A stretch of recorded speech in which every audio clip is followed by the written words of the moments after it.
시편 139편을 기록한 시편의 기자는 13절의 시작을 자신의 모태에서부터 창조하시는 하나님의 신묘막측함에 대한 고백을 하고 있습니다. 오늘 본문 13절에서 15절을 다시 한번 읽도록 하겠습니다. 주께서 내 내장을 지으시며 나의 모태에서 나를 만드셨나이다. 내가 주께 감사하옴은 나를 지으심이 심히 기묘하심이라. 주께서 하시는 일이 기이함을 내 영혼이 잘 아나이다. 내가 은밀한 데서 지음을 받고 땅이 깊은 곳에서 기이하게 짐을 받을 때에 나의 형체가 주의 앞에 숨겨지지 못하였나이다. 아멘.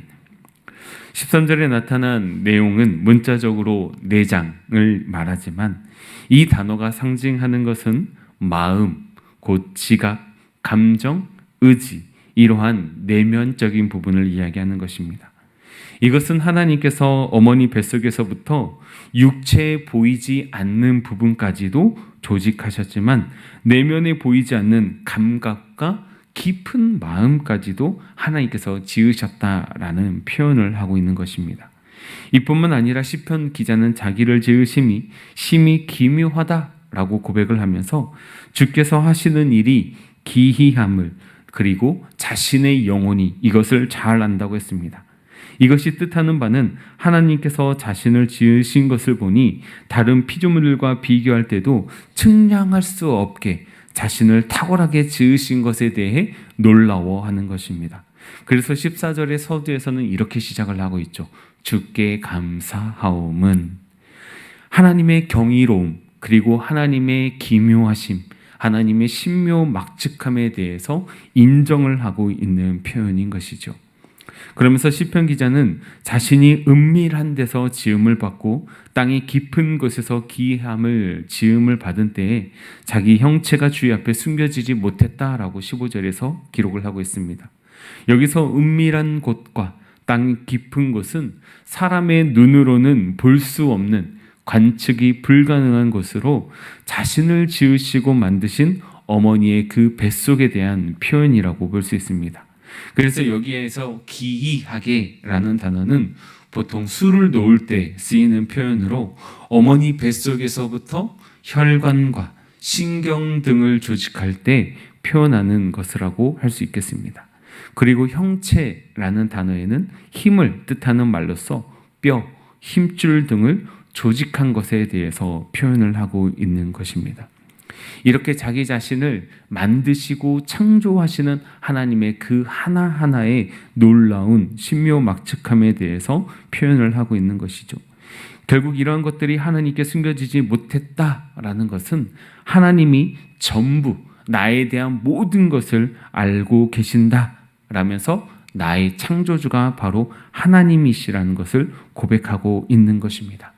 다시 말해서 하나님은 나의 모든 것을 알고 있기 때문에 내가 주께 피하지 못하고 주께 감출 것이 없사오며 하나님은 내 속의 깊은 곳까지도 통달해 보고 계신다라는 것을, 한마디로 나의 전 인격을 창조하신 분이 하나님이시라는 것을 강조하고 있는 것입니다. 그래서 16절은 이 시편을 기록한 기자가 자신의 형질이 이루어지기 전에 주의 눈이 보셨으며 자기를 위하여 정한 날이 하루도 되기 전에 주의 책에 다 기록이 되었다라고 고백을 하고 있습니다. 여기서 형질은 형태가 없는 덩어리, 한마디로 토기를 만들기 전의 재료인 진흙 한 덩어리처럼 태아가 형태를 갖추기 전에 그런 모습을 말하는 것입니다. 그 다음에 기록하고 있는 것이 써서 기록했다라고 이야기하고 있는 것입니다. 이것이 뜻하는 것은 하나님께서 이 시편 기자를 어머니 뱃속에서 형태를 갖추기 전에도 이미 그 전에 보셨고 세상에 나와 하루를 시작하기도 전에 그의 삶의 전부를 기록하셨다라는 것입니다.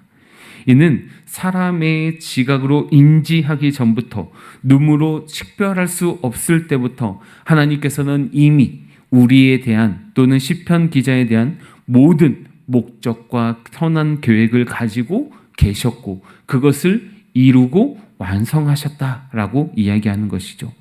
사랑하는 영가족 여러분, 우리가 이 땅에 태어날 때에는 그냥 어쩔 수 없이 태어난 사람은 단 한 명도 없습니다.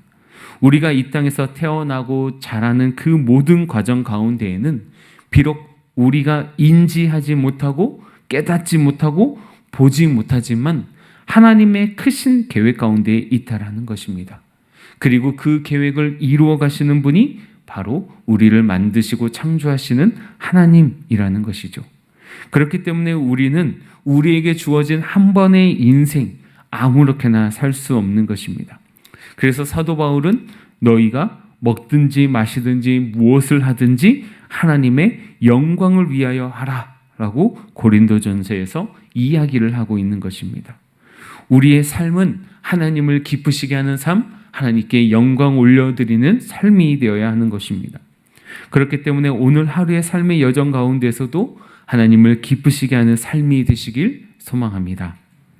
다윗은 이어서 17절에서 주의 생각이 어찌 그리 보배로우신지요? 그 수가 어찌 그리 많은지요? 라고 고백을 하고 있습니다.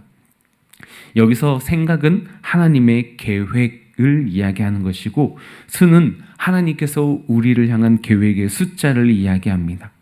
하나님께서 한 생명이 태어나게 하시고 조직되게 하시고 형성되게 하시고 자라게 하는 그 일련의 모든 과정 가운데 하나님의 놀라운 계획과 측량할 수 없는 그 계획의 숫자들이 우리 앞에 놓여 있다라는 것이죠. 그래서 시편 기자는 이것을 세려고 할지라도 그 수가 모래보다 많습니다라고 고백을 하고 있는 것입니다. 한마디로 하나님께서 한 생명이 탄생하면서 그의 삶을 살아가기까지 계획하시고 실행하실 일들이 셀 수 없을 정도로 많이 있다라는 것입니다. 그리고 우리가 감사할 것은 여전히 하나님은 우리를 향한 계획을 가지고 계신다라는 것이죠. 그래서 시편 기자는 자신이 잠에서 깰 때에도 여전히 주와 함께 있습니다라고 고백을 합니다. 잠들 때나 잠에서 깰 때나 언제나 하나님이 자신을 위해 놀라운 계획과 셀 수 없을 정도로 수많은 계획을 지금도 여전히 신실하게 이루어가고 계시다는 사실에 감탄하고 있는 것입니다. 그로 인해서 자신의 인생에 대한 목적과 계획도 하나님의 뜻과 같기에 언제나 하나님이 자신과 함께하고 계신다라는 것을 확신하고 있는 것입니다. 그러면서 19절에서부터는 갑자기 그의 성격이 조금 바뀌기 시작하는데 우리 19절에서 24절의 말씀을 함께 읽어보도록 하겠습니다. 하나님이여 주께서 반드시 악인을 죽이시리이다. 피 흘리기를 즐기는 자들아 나를 떠날지어다. 그들이 주를 대하여 악하게 말하며 주의 원수들이 주의 이름으로 헛되이 맹세하나이다. 여호와여 내가 주를 미워하는 자들을 미워하지 아니하오며 주를 치러 일어나는 자들을 미워하지 아나이까. 내가 그들을 심히 미워하니 그들은 나의 원수들이니이다. 하나님이여 나를 살피사 내 마음을 아시며 나를 시험하사 내 뜻을 아옵소서. 내게 무슨 악한 행위가 있나 보시고 나를 영원한 길로 인도하소서. 아멘. 18절에서까지는 자신을 지으시고 자신을 향한 놀라운 계획을 가지고 계신 하나님께 감탄과 경배와 감사의 고백을 드리고 있는 반면에 19절에서부터는 갑자기 하나님께서 악인을 죽이시리이다. 그리고 마지막에 내게 무슨 악한 행위가 있나 보시고 나를 영원한 길로 인도하소서라고 고백을 하고 있습니다. 시편 기자는 피 흘리기를 좋아하는 악인들은 반드시 하나님께서 죽일 것이니 자기를 떠나라고 이야기하고 있습니다. 그 이유는 하나님이 그들을 반드시 심판하실 것이기 때문이라고 이야기하고 있는 것이죠. 이것은 시편 기자 개인이 가지고 있는 복수심보다는 하나님께서 공의를 실현함으로 악을 제거하기를 바라고 자신을 위험에서 건져주시기를 바라는 간절한 마음의 표현인 것이죠. 한마디로 자신을 지으시고 자신을 향한 놀라운 계획을 가지고 계신 그 하나님께서 나를 모든 악에서부터 지키시고 보호하셔 달라고 간구하는 간절한 마음의 표현인 것입니다. 그래서 그는 악인들에 대해 주를 대하여 악하게 말하고 주의 이름으로 헛되이 맹세한다라고 이야기하고 있는 것입니다. 이런 이유들로 인하여서 악인들은 심판을 받지만 자신은 이런 악인들과 같은 삶이 되지 않도록 자신을 보호하여 주시고 지키시고 자신이 온전히 하나님 앞에 서 있을 수 있도록 해달라고 간구하는 것이죠. 그러면서 그처럼 대하는 악인들을 자신은 미워한다 라고 이야기하고 있습니다. 그러면서 주를 미워하는 자들을 미워하지 않겠으며 주를 치러 일어나는 자들을 미워하지 않겠느냐, 그들을 심히 미워하니 원수로 여기겠다라고 이야기하고 있습니다. 한마디로 시편 기자는 하나님을 미워하고 하나님을 욕되게 하는 자들과 교제를 하지 않겠다, 그리고 하나님을 향한 진실한 믿음을 나는 계속해서 유지하겠다라는 믿음에 대한 고백입니다. 그러면서 그들에게, 악인들에게 조금의 관심도 가지지 않고 그들의 삶의 행위를 절대로 인정하지 않고 그들의 뜻에 동조하지 않겠다라는 것입니다. 이 모든 것은 하나님을 사랑하는 마음에서부터 비롯되는 것입니다. 그리고 나서 마지막으로 자기를 살피어 자기 마음을 아시고 자기를 시험하여 자기의 뜻을 알아달라고 합니다. 그러면서 악한 행위가 있나 보시고 영원한 길로 인도해 달라고 간구하고 있는 것입니다. 하나님께서 자기를 공의로 살펴 판단하시고 자신의 마음과 생각과 뜻을 알아달라는 표현이죠. 이는 교만한 마음이 아니라 자기 중심이 하나님을 위한 마음으로 순전하니 악인들처럼 순식간에 망하게 하지 말고 자신의 삶을 하나님의 영원한 형통함과 평안함으로 인도해 달라고 고백을 드리는 것이죠. 하나님은 우리 인간을 창조하신 분이십니다. 우리의 내면까지도 샅샅이 아는 분이십니다. 그분 앞에 숨겨진 죄의 의도가 드러나지 않도록 하나님 앞에서 우리는 순전한 마음을 가지고 정직한 마음을 가지고 하나님 앞에 부끄러움 없는 삶의 모습을 가져야 합니다.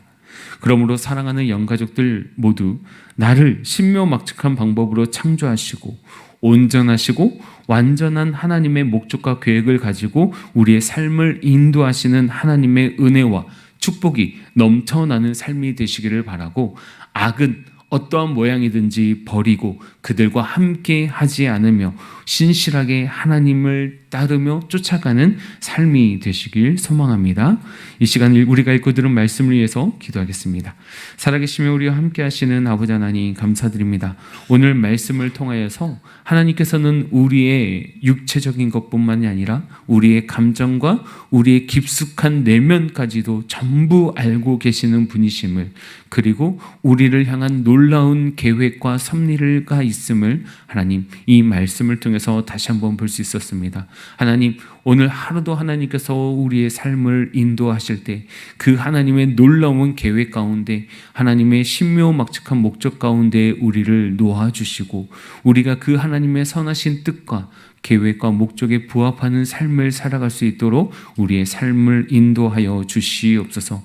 나의 전부를 아시고 우리의 모든 것을 창조하신 하나님께 온전한 영광과 경배를 올려드릴 수 있는 하루하루의 삶이 되게 하여 주시옵고, 어떠한 모습이든지 악은 버리는 자들 되게 도와주시고 악한 자들과 교만한 자들과 함께하지 않는 우리의 발걸음과 우리의 삶의 자리가 되어줄 수 있도록 도와주시고, 어떤 형편에서든지 어디든지 간에 하나님을 기쁘시게 하는 우리의 삶이 되게 하여 주시옵소서. 그래서 오늘 시편 기자가 마지막에 고백하였던 것처럼 하나님, 우리를 영원한 길로 인도하여 주시고 우리를 지키시고 보호하여 주시옵소서. 오늘도 하나님과 동행하는 삶이 되게 하시고 하나님의 은혜와 평강이 넘치는 거룩하고 복된 삶 되게 하여 주시옵소서. 감사드리며 예수 그리스도의 이름으로 기도드리옵나이다. 아멘. 하늘에 계신 우리 아버지여, 이름이 거룩히 여김을 받으시오며 나라의 임하옵시며 뜻이 하늘에서 이루어진 것 같이 땅에서도 이루어지이다. 오늘 우리에게 일용할 양식을 주시옵고 우리가 우리에게 죄 지은 자를 사하여 준 것 같이 우리 죄를 사하여 주옵시고 우리를 시험에 들게 하지 마옵시고 다만 악에서 구하옵시옵소서. 나라와 권세와 영광이 아버지께 영원히 있사옵나이다. 아멘.